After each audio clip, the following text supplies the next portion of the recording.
Hi welcome to our channel. Chennur మాజీ MLA Balka Suman నేపాల్లో arrest అయ్యాడని చెప్పి వార్తలు వచ్చాయి.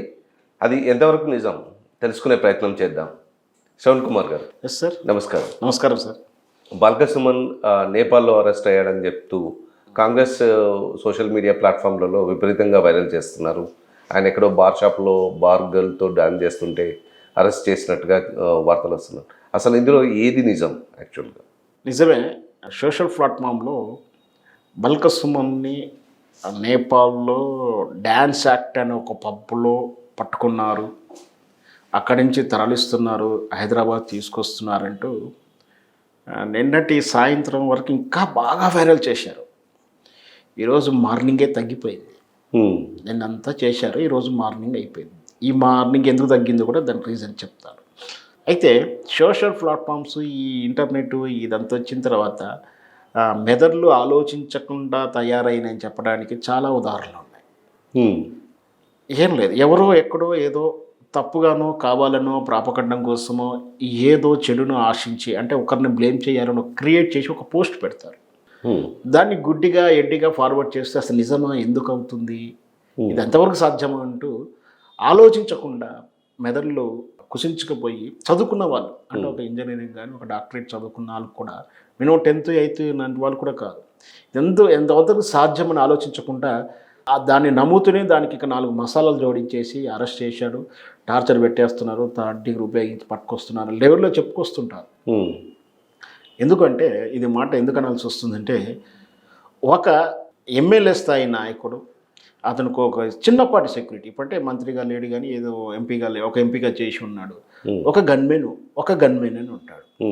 ఒక గన్మెన్ ఉన్న వ్యక్తి పోలీసులకు అదృశ్యమై దొరకకుండా తిరుగుతుంటే నేపాల్లో ట్రాక్ చేసి పట్టుకున్నారని చెప్పడం ఎంత సమంజసం ఉంటుంది. ఒకవేళ ఈ గన్మెనే బల్క సుమన్ గారికి కానీ ఇంకే నాయకుడు కానీ, ఒక నాయకుడు గన్మెన్కి దొరకకుండా పోతే వాళ్ళు గన్మెన్ ఇమీడియట్లీ ఇంటెలిజెన్స్ చెప్తారు, ఇమీడియట్లీ పోలీస్ డిపార్ట్మెంట్కి చెప్తారు. ఇవన్నీ ప్రాసెస్ ఉంటుంది.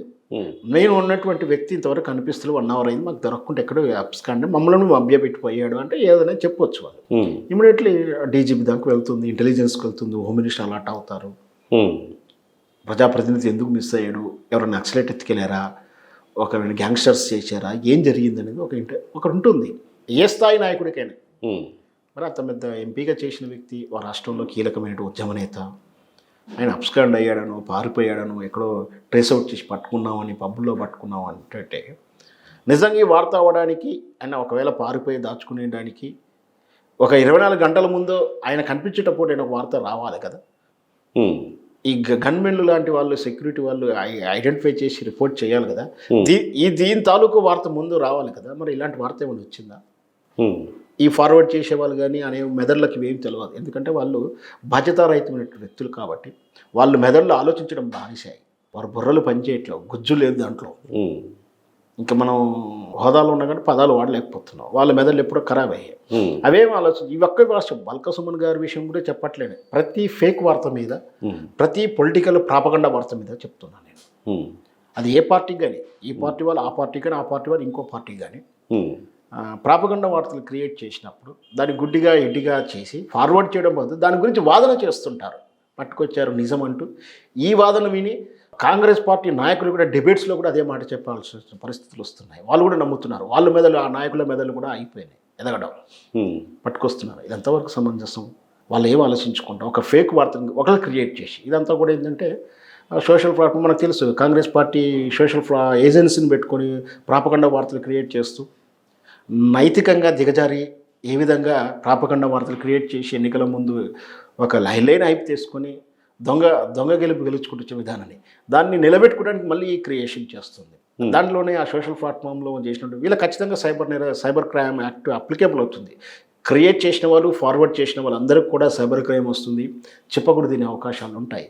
ఇవేం తెలియకుండా అమాయకులు, విద్యార్థులు కానీ ఇట్లాంటి వాళ్ళు వాళ్ళ బలిపశువులు అయ్యి వీటిని ఫార్వర్డ్ చేస్తుంటారు. సో వాళ్ళకు ముఖ్యంగా చెప్పేది ఏంటంటే, అనవసరంగా రాజకీయ నాయకులు ఆడేటువంటి ఆ విషక్రీడలో అమాయక విద్యార్థులు ఏం తెలియని గ్రామీణ స్థాయి వ్యక్తులు బలవుతుంటారు, వాళ్ళు ఫార్వర్డ్ చేసి దాన్ని లైకులు కొట్టు, కామెంట్ చేసి ఫార్వర్డ్ చేసి, దానివల్ల మీరు ఫార్వర్డ్ చేయడం వల్ల మీరు జైలుకి వెళ్ళాల్సిన పరిస్థితి వస్తుంది. దయచేసి పొలిటికల్గా అలాంటి వార్తలను ఎవరు కూడా ఎంకరేజ్ చేయకూడదు. అయితే ఇప్పుడు పోతే వాస్తవాల పరిస్థితికి వస్తే మనం చెప్పాను, బల్క సుమన్కు వెళ్ళే అవకాశం ఉందా, ఒకవేళ అబ్స్కండ్ అయిన వార్త రాలేదంటే ఇది అబద్ధమై ఉంటుంది. కొన్ని వార్త రాలేదు, ప్రభుత్వమే ఒకటి దాచారు, ప్రభుత్వం దాచితే తప్పు నేరస్తుడిగా ఫస్ట్. అవును. మరి ప్రభుత్వాన్ని నేరస్తుడిగా ఎందుకు చూపిస్తలేరు వీళ్ళు? అది ఏ ప్రభుత్వ శాఖనా, ప్రభుత్వమైనా డైరెక్టర్ రేవంత్ రెడ్డి ఈ కేసులో ముద్దాయి అవుతాడా, ఇది కూడా చెప్పాలి. ఇకపోతే లేదు, ఈ కేసు గురించి పక్కకు పెడదాం, ఎందుకంటే వీళ్ళదంతా బుల్డోజింగ్ ప్రభుత్వం, అక్రమ ప్రభుత్వం కంటే విధానం పక్కకు పెడదాం. సుమన్ అక్కడ పట్టుకున్నది ఎంతవరకు వాస్తవం?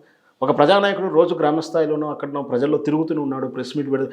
నిన్న పోలీసు మంచిర్యాల పోలీసులు వెళ్ళి ఆ కేసు తాలూకు నోటీసులు కూడా ఇచ్చారు కదా. మరి అది నేపాల్లో పట్టుకొచ్చే వాళ్ళు చెప్పట్లేదు కదా. హైదరాబాద్లో తన ఆఫీసులో పబ్లిక్ రిలేషన్స్ పిఆర్ ఆఫీసులో ఉన్నాడు, పోలీసులు తెలుసుకొని వచ్చారు. ఉన్నామంటే ఉన్నామని రమ్మన్నాడు, వచ్చాడు, నోటీసులు ఇచ్చారు. అప్పుడే తాను కూడా రేవంత్ రెడ్డి మీద కూడా చర్యలు తీసుకోవాలని కూడా ఆయన డిమాండ్ చేసాడు. దాని బహుశా దాని గురించి కూడా ఒక లెటర్ కూడా పెట్టి ఉండొచ్చు. భాష వాడిన రేవంత్ రెడ్డి మీద ఎందుకు చర్యలు తీసుకోవాలని కూడా డిమాండ్ చేశాడు. ఇవన్నీ పేపర్లో ఈరోజు ఉదయం చూశారు కాబట్టి వార్త అక్కడ వైరల్ తగ్గింది అంతే.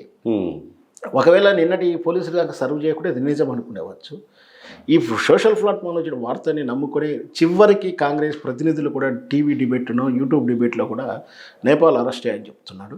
లేదా కాంగ్రెస్ అనుకూలంగా ఉన్నటువంటి కొన్ని social platform channels, digital channels కూడా రేవంత్ రెడ్డి నేపాల్ అరెస్ట్ చేయని చెప్పి తప్పుడు కథనాన్ని పెడుతూ కింద ఎక్కడో ఇది మాకు సంబంధం లేని వార్తను వెనక ముందు వేసుకుని తప్పించుకునే ప్రయత్నం చేస్తున్నారు. కానీ రేపు భవిష్యత్తులో కేసు అయితే మాత్రం ఆ ఛానల్స్ ఇబ్బంది అవుతుంటాయి. ఎందుకంటే సైబర్ యాక్ట్ చాలా స్ట్రాంగ్గా ఉంది. మనకు భావ స్వేచ్ఛ ఎంతైతే హక్కు ఉందో ఆ భావ స్వేచ్ఛ మీద బాధ్యత కూడా ఉంటుంది. అంటే మనం ఏమేమి నియమించాలి, ఏమేమి నియమాలు పాటించాలని బాధ్యత కూడా, మొరాలిటీ కూడా మన మీద ఉంటుంది. అట్ ద సేమ్ మనకు హక్కు కూడా ఉంది, ఏది పడితే అది మాట్లాడాలని కాదు, మనం బాగా లీగల్గా ఏది ఉంటే అది మాట్లాడగలగాలి.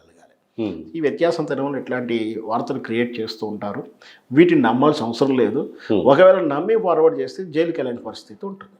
ధన్యవాదాలు శ్రవణ్ కుమార్ గారు. ధన్యవాదాలండి.